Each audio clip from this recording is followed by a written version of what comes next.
इस वीडियो में हम बात करेंगे exchange earners foreign currency account, जिसे EEFC अकाउंट के रूप में कई बार शॉर्ट फॉर्म में कहा जाता है।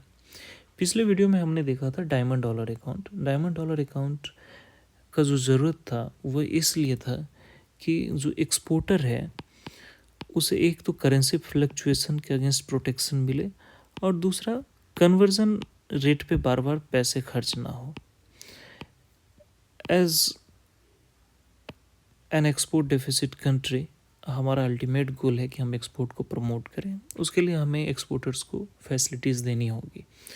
तो क्या हम इन दोनों चीज़ से, करेंसी फ्लक्चुएशन और कन्वर्जन रेट एक्सपेंडिचर से, क्या सिर्फ हम डायमंड मर्चेंट को प्रोटेक्ट करेंगे? नहीं, हमें अदर भी मर्चेंट जो भी है उसको भी हमें प्रोटेक्ट करना होगा। तो हमें ऐसे मर्चेंट के लिए और ऐसे एक्सपोर्टर के लिए और ऐसे पर्सन इंडिविजुअल के लिए जो इन सब चीज़ों में एक्टिविटीज़ में इन्वॉल्व है, हमने एक दूसरा प्रोडक्ट लाया जिसका नाम है exchange earners foreign currency account. हमारे लिए जो सबसे ज़्यादा ज़रूरी है वो है पर्पस समझना। तो हमने पिछले वीडियो में पर्पस समझ चुका है कि ऐसा ना हो कि हमने एक्सपोर्ट किया मान लो कुछ गुड्स और हमें पैसे डॉलर में मिला, फिर उसका रॉ मटेरियल हमें किसी दूसरे कंट्री से करना है और फिर मैं इसको पहले INR में कन्वर्ट करूँ, फिर INR से डॉलर में कन्वर्ट करूँ, फिर उस एक्सपोर्टर को मैं पैसे भेजूँ। तो इन सब चीज़ों से बचने के लिए अलग अलग प्रोडक्ट है, थोड़ा डिफरेंस है। पिछले में हमने देख लिया कि diamond dollar account diamond merchant के लिए, जिसका पिछले 2 साल का सेटिस्फैक्ट्री ट्रैक रिकॉर्ड है, 3 साल का एवरेज टर्नओवर 3 करोड़ प्लस है। बाकी अब जो ग्रैंड मर्चेंट है उस पर तो ये एप्लीकेबल नहीं होगा, कोई टॉयज़ का एक्सपोर्टर है उसके लिए तो ये एप्लीकेबल नहीं होगा। तो इसलिए हमने exchange earners foreign currency account लाया। कोई भी अकाउंट जो इस तरह की होती है वो करेंट अकाउंट है, उससे import export goods buy sell के पैसे उसमें आते हैं, तो इंटरेस्ट पेएबल होगा नहीं। कौन ओपन कर सकता है? ओपन कर सकते हैं resident Indian exporters and foreign exchange earners. तो ये यूजुअली इंडियन एक्सपोर्टर के लिए ये है। इसमें हम क्या कर सकते हैं, तो जो फॉरेन अर्निंग है हमारे पास वो हम फॉरेन करेंसी में ही रख सकते हैं। हमें कोई ज़रूरी नहीं है कि हमारे पास फॉरेन करेंसी आए और हम उसको INR में कन्वर्ट करके रखें। इसमें जो करेंसी मेंटेन होगा वो फॉरेन करेंसी में ही मेंटेन रहता है। जो डायमंड डॉलर अकाउंट है और exchange earners foreign currency account, उसमें एक स्लाइट डिफरेंस ये है कि डायमंड डॉलर सिर्फ और सिर्फ डॉलर में मेंटेन होता है, जबकि एक्सचेंज अर्नर्स अकाउंट आप दूसरे और भी मेजर करेंसी जैसे पाउंड है, येन है, इस सब में भी आप मेंटेन करके रख सकते हैं।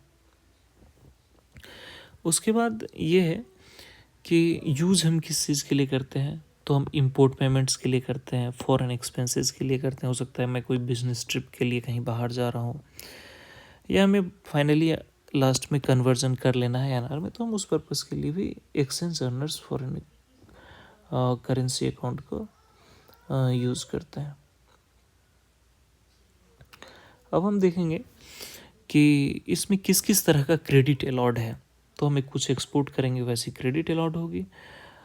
अगर हमने मान लो कुछ फॉरेन का मेरा अर्निंग है, जो मैंने बाहर गया वहाँ पे एज ए कंसल्टेंट काम किया, तो वो मैं इसमें क्रेडिट करवा सकता हूँ।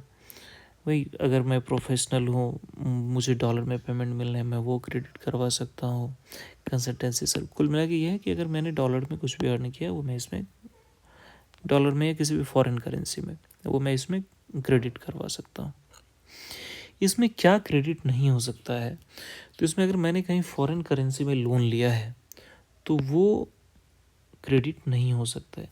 ये मोस्ट इम्पोर्टेंट कॉन्सेप्ट है exchange earners foreign currency account का, कि यह अर्निंग पर्पस के लिए है, ना कि लोन जमा करने के लिए। इसमें डेबिट क्या क्या हो सकता है, तो जैसे मैंने आपको बताया था कि हो सकता है मुझे रॉ मटेरियल ख़रीदना भी पड़े, जो मैं एक्सपोर्ट के लिए गुड्स प्रोड्यूस करूँगा तो मुझे इंपोर्ट भी करना पड़े रॉ मटेरियल, तो मैं उसके लिए पेमेंट डायरेक्ट यहाँ से कर दूँगा। हो सकता है मुझे बिज़नेस प्रमोट करने के लिए कहीं फॉरेन ट्रिप पे जाना पड़े, किसी एग्जीबिशन में जाना पड़े, तो मैं उसके लिए भी एक्सपेंडिचर इसमें से दिखा सकता हूँ, मैं उसकी टिकट बुकिंग इसमें से कर सकता हूँ। हो सकता है मेरी सब्सिडरी कुछ कंपनी हो, मुझे वहाँ पे इन्वेस्ट करना है, मैं इसमें से इन्वेस्ट कर सकता हूँ। और अल्टीमेटली हमें तो पैसे इंडिया में लाना, इंडियन करेंसी में कन्वर्ट करना है तो हम INR में भी कन्वर्जन कर सकते हैं। किस खाते के थ्रू? EEFC अकाउंट के थ्रू। अब ये किसके साथ ये खाता मेंटेन कर सकते हैं? अगर मेरा कोई क्लोज रिलेटिव है इंडियन, तो मैं उसके साथ ये खाता मेंटेन कर सकता हूँ ऑन कंडीशन फॉर्मर और सर्वाइवर। जब तक मैं हूँ तब तक मैं ही यूज़ करूँगा, मेरे बाद जो मेरा क्लोज रिलेटिव रहेगा जिसके साथ मैं अकाउंट ओपन किया रहूँगा।